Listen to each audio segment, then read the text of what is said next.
So they finally banned it.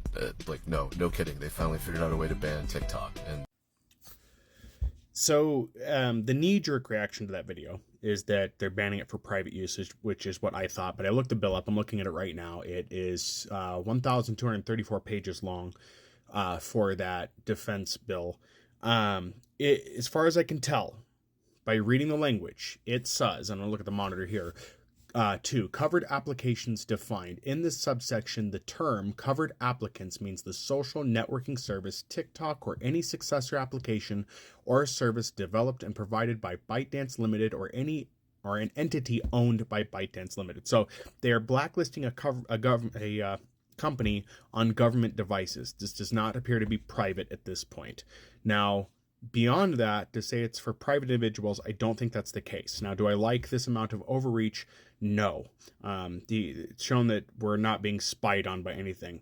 The fear-mongering against China is misdirected. I'm not saying it's completely false for all uses, because China is a rival, right? We have to be careful with rivals.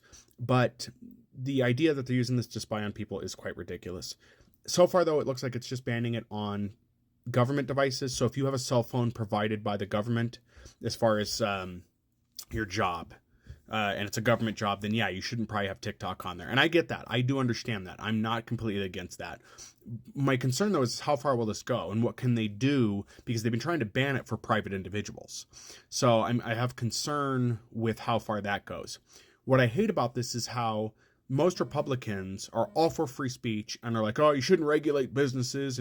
But then when it comes to fear mongering, they're all for regulating businesses and they're all for, cutting stuff out like this. And it really does come in. It's very, very just ridiculous in the whole thing. So please be aware, again, this is not a personal ban. As far as I can tell, looking through the bill here, it's under the subsection B of Section 1616, Management by Department of Defense, Mobile Applications. This is page 870, 871. The covered applications portion is on page 871 of the PDF if you just Google congress.gov and look up this bill. So it looks like it's regulation for that. It is S.2226, just so you can look in there. And that's where that's at. So 870, 871, look in there for that. But I don't think it's as bad as they're making it out to be. At the same time, I do have concerns with how far this could go. Let me know what your thoughts are in the comments, and I'll be glad to debate this more.